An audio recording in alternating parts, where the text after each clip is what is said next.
تو میں بھابھی کے دو میں جان نثار ہو گیا تھا، اور ایسے میں ہانیہ بھابھی نے اپنا دوپٹہ اٹھا کر میرے دونوں پیروں کو کس کر باندھ دیا۔ میں حیران سے اسے دیکھ رہا تھا۔ میں نے کہا، یہ آپ کیا کر رہی ہیں؟ تو انہوں نے آگے بڑھ کر میرے ہونٹوں پر ہاتھ رکھ دیا اور پھر بستر کی چادر لے کر میرے دونوں ہاتھوں کو بھی بیڈ کے کونے سے باندھ دیا۔ میرے من میں گدگداہٹ پیدا ہونے لگی۔ میں جذبات کی شدت سے چور تھا۔ ایک خوبصورت اور جوان عورت میرے ساتھ تھی اور وہ خود میرے ساتھ وقت گزارنے کے لیے راضی تھی۔ اس نے مجھے بہکنے پر مجبور کر دیا، لیکن اس سے پہلے کہ میں اپنی آنکھیں بند کرتا اور پھر بھابھی کو محسوس کرتا، کچھ ایسا ہوا کہ میرے قدموں تلے زمین نکل گئی تھی۔ مجھے باندھنے کے بعد ہانیہ بھابھی کمرے سے نکلی اور پھر کافی دیر بعد لوٹ کر نہیں آئی۔ کچھ ہی دیر بعد میری آنکھیں خود بخود بند ہو گئیں، اور جب بہت دیر بعد میری آنکھ کھلی تو یہ دیکھ کر حیران رہ گیا تھا کہ 3 گھنٹے گزر چکے تھے۔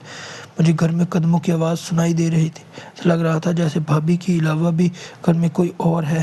اور پھر کچھ دیر بعد ہانیہ بھابھی کا دیور کمرے میں داخل ہوا اور اسے اپنی آنکھوں کے سامنے دیکھ کر میرے ہوش ٹھکانے آ گئے۔ وہ اس وقت ہمارے گھر میں کیا کر رہا تھا؟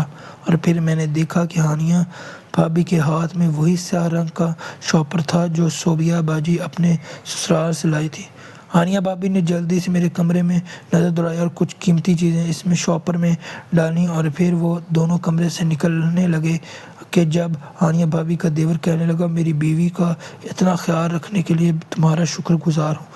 تمہارے گھر سے ہم جو کچھ سمیٹ سکتے تھے سمیٹ لیا ہے، اب تم اس طرح بندھے رہو اور کسی کے آنے کا انتظار کرو۔ شوہر کا الفاظ سن کر میں ہکا بکا رہ گیا تھا۔ ہانیہ بھابھی بیوہ نہیں تھی، بلکہ انہوں نے بیوگی کا ڈھونگ رچایا ہوا تھا۔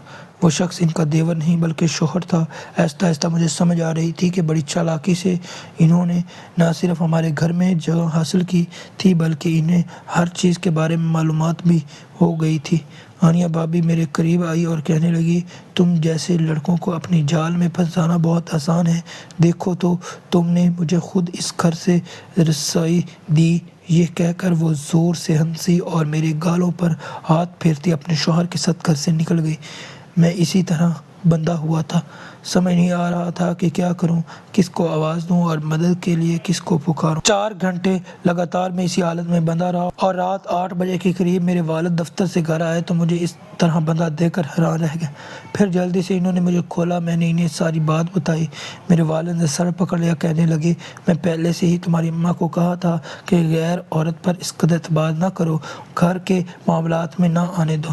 میں نے اور ابا نے مل کر سارے گھر کی تلاشی لی۔ ہمارے ہوش ٹھکانے آ گئے کیونکہ گھر کا سارا قیمتی سامان اور زیورات وغیرہ غائب تھے۔ نہ جانے سیاہ شاپر میں بھی کیا تھا جو باجی اپنے گھر سے لائی تھی۔ باجی کی حالت ٹھیک نہیں تھی، اس لیے انہوں نے تو اس بارے میں ہم نے کچھ نہیں بتایا، لیکن اماں کو سب بتا دیا۔ یہ سن کر اماں بری طرح رونے لگیں، اور پھر اماں نے بتایا کہ ہانیہ بھابھی کے مشورے پر صوبیہ اپنے سسرال سے اپنا زیور سمیٹ کر لائی ہوئی تھی، کیونکہ بھابھی نے ان سے کہا تھا کہ کہیں ایسا نہ ہو تمہارے پیچھے تمہاری ساس زیور پر قبضہ کر لے اور تم دیکھتی رہ جاؤ۔ صوبیہ بھابھی کے باتوں میں آ گئی اور اپنا سارا زیور یہاں لے کر آئی تھی، جیسے بڑی آسانی سے لوٹ لیا تھا۔ ہم نے پولیس میں کمپلین کروا دی، لیکن پتہ چلا کہ ہانیہ بھابھی اور اس کا شوہر یہ شہر چھوڑ کر جا چکے ہیں۔ دونوں میاں بیوی کا یہی کام تھا۔ ہانیہ بھابھی بیوہ ہونے کا رونا ڈالتی، مظلومیت کی چادر پہنتی اور کسی گھر میں سارے بھید لے لیتی تھی، اور پھر جیسے ہی موقع ملتا وہ گھر کا صفایا کر دیتی۔ اگر ان کی فرمائشوں پر میں انہیں اپنے بیڈ روم میں نہ لے کر جاتا تو شاید یہ سب کچھ نہ ہوتا۔ اپنے جذبات کی وجہ سے اپنے گھر والوں کو بہت نقصان پہنچایا تھا، لیکن کبھی کبھی میں سوچتا ہوں ہانیہ بھابھی کو تازہ دودھ میں بھی بے ہوشی کی دوا ملائی ہوئی تھی۔ اگر میں اپنے بیڈ روم میں نہ لاتا تب بھی تھوڑی دیر بعد مجھے بے ہوش ہونا ہی تھا، جو میں ہو گیا تھا۔ ہمارا بہت بڑا نقصان ہوا تھا، اور آج بھی مجھے اس بات کا احساس ہوتا ہے کہ سب کچھ میری غلطی کی وجہ سے ہوا۔ اماں کی غیر موجودگی میں مجھے ہانیہ بھابھی کو اپنے گھر میں آنے نہیں دینا چاہیے تھا۔ اکثر عورتیں ایسی ہی غلطی کر دیتی ہیں کہ اپنے سسرال کی برائیاں جب اپنے غم کسی انجان اور ایسے بیان کرتی ہیں تو وہ اس کی مجبوری کا فائدہ اٹھاتی ہیں۔ اس لیے شاید ہمیں احتیاط کرنی چاہیے اور اپنے گھر کے معاملات میں کسی کو بھی شامل نہیں کرنا چاہیے۔ پھر وہ جو کوئی بھی صوبیہ باجی نے اپنے سسرال کی برائیاں بھی کی تھیں، اور اس بات کا فائدہ بھابھی نے اٹھا کر آسانی سے سارا زیور ہڑپ کر لیا۔ اگر صوبیہ باجی اپنے سسرال کی برائی نہ کرتی تو آج ان کا زیور بچ جاتا اور وہ اس پریشانی سے بچ جاتی۔ جب باجی کے سسرال والوں کو پتہ چلا کہ میکے میں ہونے والی چوری میں فوزیہ باجی کا بھی سامان جو ہے وہ غائب ہو گیا ہے تو ہنگامہ مچایا۔ ان کی ساس نے ان کو بھی برا بھلا کہا اور اپنا زیور اٹھا کر میکے چلی گئی تھی اور اپنے شوہر کی نظروں میں بری ہو گئی تھی۔ صوبیہ باجی کی غلطی سے ان کا بہت نقصان ہوا تھا، آج بھی وہ شرمندہ تھی۔ وہ میکے لائی تھی اور کسی چوری ہو گیا۔ آج کل کے حالات ٹھیک نہیں، اس لیے کسی پر بھروسہ نہیں کرنا چاہیے، اور میں اپنے جیسے نوجوانوں کو بھی نصیحت کرنا چاہتا ہوں کہ اپنی جوانی کے ہاتھوں بالکل بھی برباد نہ ہوں، کیونکہ میری عمر میں لوگ جذبات میں بہہ جاتے ہیں اور عورتوں پر اپنے جان نچھاور کرنے کی کوشش کرتے ہیں، لیکن کوئی عورت ان کا غلط فائدہ اٹھاتی ہے، جیسے آج میرے ساتھ ہوا، اور میں اس بات پر پچھتا رہا ہوں۔ آپ کو یہ کہانی کیسی لگی؟ اپنی رائے کا اظہار کمنٹ باکس میں ضرور کریے گا۔ ملتے ہیں اگلی